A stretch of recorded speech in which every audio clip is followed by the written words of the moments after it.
allowing me to testify. Thank you, Mr. Drummond. Mr. Smith. Well, thank you, Mr. Chairman, for the opportunity to provide Microsoft's perspective on these important issues this afternoon. We believe that the future of the Internet will be decided by developments in online advertising. As you noted, Mr. Chairman, online advertising is rapidly emerging as the fuel that powers the Internet and drives the digital economy. And we estimate that online advertising is already a $27 billion business, and it's projected to double to $54 billion in the next 4 years alone.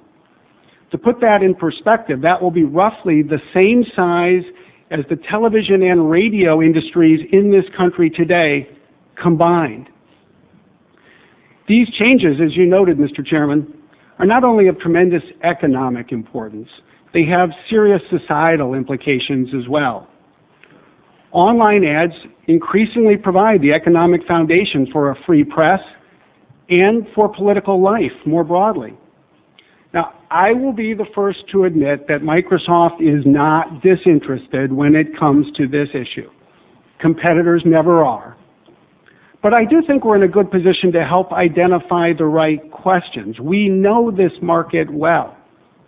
And it is absolutely clear to us that this merger raises serious questions that deserve serious answers.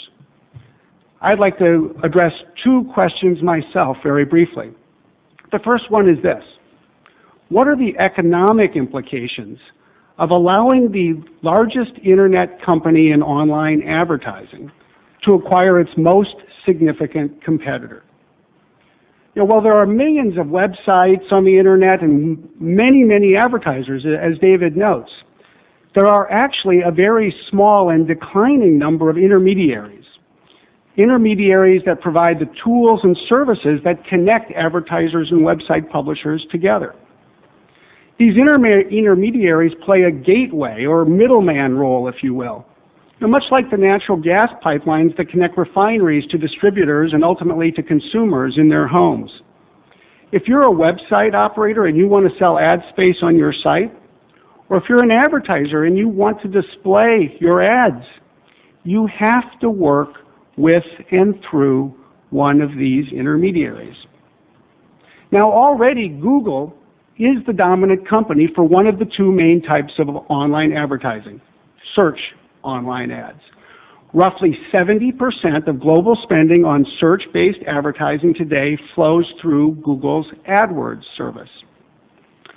If Google is allowed to proceed with this merger, it will also obtain a dominant gateway position over the other main type of online advertising, non-search ads. The non-search ads that are displayed on websites that we visit.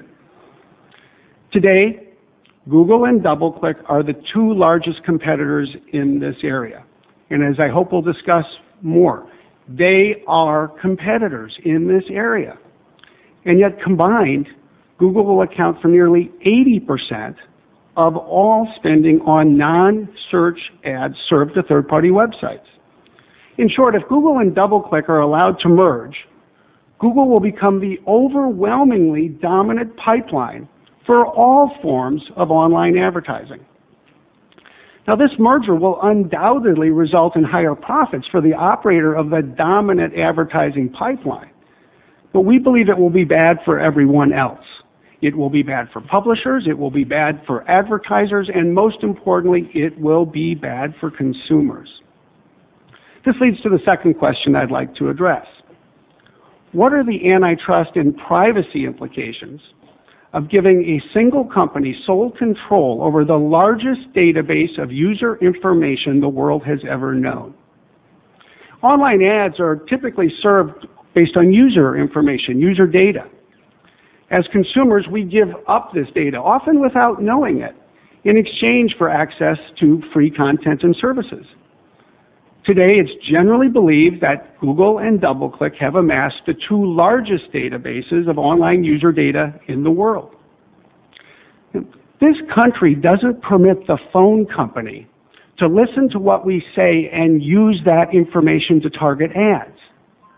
The computer industry doesn't permit a software company to record everything we type and use that information to target ads.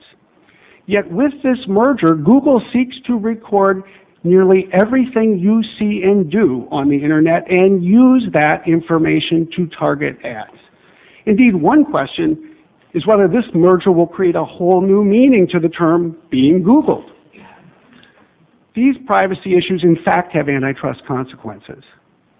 Given the nature and economics of online advertising, this concentration of user information means that no other company will be able to serve ads as profitably.